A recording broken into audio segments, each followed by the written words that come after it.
Hello everyone, welcome back to my channel. ఈరోజు summer special నోరూరించే పుల్లని మామిడికాయతో చారు రెసిపీ చూపించబోతున్నాను. చాలా టేస్టీగా సూపర్గా ఉంటుంది. దానికోసం ముందుగా ఒక బౌల్ తీసుకొని 1 టేబుల్ స్పూన్ ధనియాలు, 1/2 టేబుల్ స్పూన్ జీలకర్ర, 1/2 టీ స్పూన్ మెంతులు, 1 టేబుల్ స్పూన్ నువ్వులు వేసి వేయించుకోవాలి. మీడియం ఫ్లేమ్లోనే వేయించుకోవాలి, దోరగా వేయించుకోవాలి.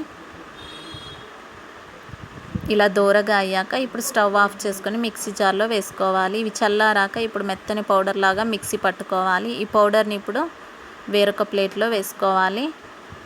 నేను ఒక టమాటా, ఒక మామిడికాయ, 4 పచ్చిమిరపకాయలు, 2 ఎండుమిరపకాయలకి ఆయిల్ రాసుకుని ఇలా పెట్టుకున్నాను. ఇప్పుడు గ్రిల్ స్టాండ్ పై పెట్టుకొని ఇలా కాల్చుకోవాలి. గ్రిల్ స్టాండ్ లేని వాళ్ళు నార్మల్గా అయినా కాల్చుకోవచ్చు. పచ్చిమిరపకాయలు, ఎండుమిరపకాయలు తొందరగా కాలిపోతాయి. వీటిని పక్కన ప్లేట్లో తీసుకోవాలి. మామిడికాయ, టమాటా మగ్గడానికి కొంచెం టైం పడుతుంది. ఇదిగోండి, మామిడికాయ, టమాటా కూడా ఇలా మగ్గాక స్టవ్ ఆఫ్ చేసుకొని చల్లారాక వాటిపైన ఉన్న తొక్క ఇలా తీసివేయాలి. ఇలా తొక్క తీసివేసిన తర్వాత మామిడికాయ గుజ్జు నైఫ్తో మొత్తం తీసివేయాలి. ఇలా మొత్తం నైఫ్తో తీసుకోవాలి.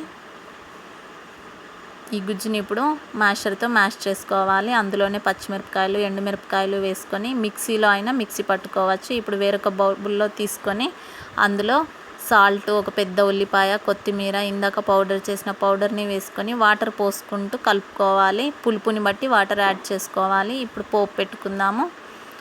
ఆయిల్ వేసుకొని అందులో ఆయిల్ వేడయ్యాక 1 టేబుల్ స్పూన్ ఆవాలు, 1/2 టేబుల్ స్పూన్ జీలకర్ర, 1/2 టీ స్పూన్ పసుపు, కరివేపాకు వేసుకొని స్టవ్ ఆఫ్ చేసుకొని పోపుని చారులో వేసుకొని ఆ బౌల్ని ఇప్పుడు 2 పొంగులు వచ్చేంత వరకు మరిగించుకుంటే సరిపోతుంది అండి.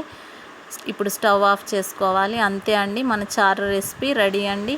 చాలా టేస్టీగా సూపర్గా ఉంటుంది. ఈ వీడియో కనుక మీకు నచ్చినట్లయితే లైక్ చేయండి, షేర్ చేయండి, సబ్స్క్రైబ్ చేయండి. Thank you for watching.